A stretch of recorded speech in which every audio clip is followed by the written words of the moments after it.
Iran और USA के war को देखते हुए लोग मजा ले रहे थे, बहुत सारे लोगों को बहुत मजा आ रहा था। लेकिन अब फंस गई ना पूरी दुनिया की हालत बहुत ज्यादा नाजुक हो चुकी है। पूरी दुनिया में लॉकडाउन लगने वाला है या यूं कहे लग चुका है। अब सबसे पहले इंडिया के प्राइम मिनिस्टर नरेंद्र मोदी का ये बयान सुने। हम कोरोना के समय भी एकजुटता से ऐसी चुनौतियों का सामना कर चुके हैं। अब हमें फिर से उसी तरह तैयार रहने की आवश्यकता है। प्राइम मिनिस्टर कहते हैं कि जिस तरह से हमने कोविड के दौर में एक दूसरे का साथ दे के उस मुश्किल घड़ी को पार किया, अब इस मुश्किल घड़ी को भी पार करना है। यानी लॉकडाउन लगने वाला है और ये लॉकडाउन सिर्फ इंडिया में नहीं पूरी दुनिया में लगने वाला है और बहुत सारी कंट्रीज ने तो लॉकडाउन लगा ही लिया है।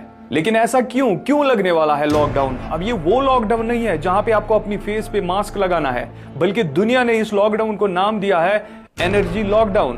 पहले ये देखिए पेट्रोल पंप्स का हाल इंडिया में, लोग कैसे लाइन लगी हुई है, कितनी लंबी कतार खींची हुई है, क्योंकि नरेंद्र मोदी के बयान के बाद ये हालात इंडिया में हुए हैं। अब इंडिया में तो अभी पेट्रोल मिल रहा है, लेकिन श्रीलंका की अगर बात करें ना, श्रीलंका में ऐसे कोई नहीं जा सकता, ऐसे कोई पेट्रोल डीजल नहीं ले सकता। पेट्रोल और डीजल को लिमिट कर दिया गया है, यानी कि हर बंदे को पेट्रोल डीजल या गैस नहीं मिलेगा। नेपाल में भी ऐसी हालत है, बांग्लादेश में भी ऐसी हालत है। साउथ कोरिया ने तो कहा है कि भाई जिसको जरूरत पड़े ना, इतनी ज्यादा जरूरत, वही बाहर निकले, वरना बाहर नहीं निकलना, घर से काम करना। क्योंकि इन कंट्रीज में बिजली में कटौती, तेल में कटौती, गैस में कटौती, सब कुछ में कटौती हो चुकी है। अब सोच रहे होंगे आप कि अगर जंग रुक जाए और तेल निकल जाए फिर क्या टेंशन है, लेकिन ऐसा नहीं होता। अब जो ऑयल रिफाइनरीज है और जहां से गैस निकलता है, उन पे तो पहले ही बम बरसाए गए हैं, वो तो पहले ही अंडर अटैक है। और अभी तो आज अमेरिका की सबसे बड़ी ऑयल रिफाइनरी टेक्सास में, उसको भी बम से उड़ा दिया है। अब किसने उड़ा दिया, इजराइल ने या अमेरिका ने खुद उड़ा दिया, वो तो पता नहीं, लेकिन उड़ा दिया। और जंग भी चल रही है, और अगर ये जंग थम भी जाती है, फिर भी ये जो ऑयल रिफाइनरीज है ना, इनको नॉर्मल होने में महीनों क्या सालों लग जाएंगे। यानी अगर जंग रुक भी जाती है ना, तब भी उतना तेल कंट्रीज को नहीं मिलेगा जितना नॉर्मली वो ले रहे थे। इसीलिए दुनिया की कंट्रीज को पता है कि उतना अब मिलने वाला नहीं हम जितना लेते थे, अगर जंग बंद भी हो जाए।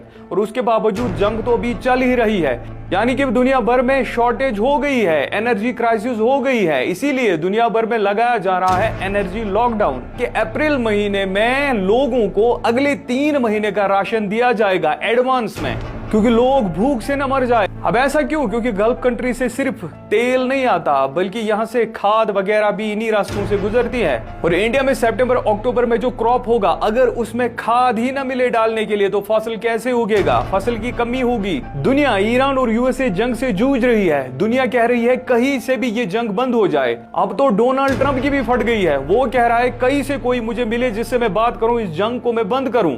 वो झूठ पे झूठ कह रहे हैं, एक बयान दे रहे हैं, झूठ कह रहे हैं। लेकिन ईरान कह रहा है हमारे साथ कोई भी बात नहीं हो रही है और हम ये जंग बंद भी नहीं करेंगे। अब तो दुनिया भर की कंट्रीज आके ईरान के पैर पकड़ रही है कि भैया जंग बंद करो, हम मर रहे हैं, हम जूझ रहे हैं, एनर्जी क्राइसिस बहुत ही भयानक हो रही है दुनिया में। लेकिन ईरान अब मानने के लिए तैयार ही नहीं है।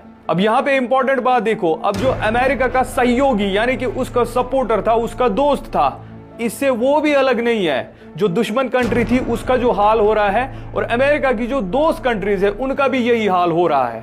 यानी अमेरिका किसी भी दोस्त कंट्री को इस क्राइसिस से नहीं बचा सकता। दुनिया भर को यूएसए और ईरान की वार कोई छोटी वार लग रही थी। उनको लग रहा था कि अमेरिका बम बरसाएगा, ईरान खत्म होगा, टेंशन खत्म। लेकिन ऐसा नहीं होता। ईरान ने तो पूरी दुनिया को हिला के रख दिया है। ईरान के तो अब पैर लोग पकड़ रहे हैं, लेकिन ईरान अब मान ही नहीं रहा। यानी अमेरिका और इजराइल ने तो ईरान का गला पकड़ा हुआ था, लेकिन ईरान ने तो पूरी दुनिया का ही गला पकड़ लिया। अब दुनिया भर की कंट्रीज में जो फ्लाइट्स है ना, उतनी नहीं उड़ेंगी जितनी उड़ती थी, क्योंकि तेल की किल्लत है। अब बहुत ही कम फ्लाइट्स उड़ेंगी, और जितनी उड़ेंगी उनका फेयर जो होगा वो आसमान को छुएगा, यानी उनका किराया बहुत ही ज्यादा होगा। जैसे तुम आम तरीके से पेट्रोल पंप पे तेल भरवाने जाते हो, वैसे फिर नहीं मिलेगा। गैस की किल्लत होगी, पेट्रोल डीजल की किल्लत होगी, सब कुछ फिर आसानी से नहीं मिलेगा। जब सब कुछ मिलेगा ही नहीं, तो आप आराम से घर पे ही बैठ जाओगे। इसी को कहते हैं एनर्जी लॉकडाउन। तो आप तो लॉकडाउन में ऑटोमेटिकली फंस जाओगे। यानी अभी तक तो दुनिया इस ईरान यूएसए वॉर के मजे ले रही थी, लेकिन अब वो इसका इंपैक्ट देखेंगे, अब वो इस जंग का असर देखेंगे। कुछ कंट्रीज में तो पूरा ब्लैकआउट ही हो गया है, लाइट ही नहीं है कंट्री में, सारी कंट्री अंधेरे में डूबी हुई है। कुछ जगहों पे तो मैसिव पावर कट्स किए जा रहे हैं, यानी कि 24 घंटे में करीब 12 घंटे ही लाइट मिलती है। अब आने वाले टाइम में इससे ज्यादा ही हालात खराब हो जाएंगे।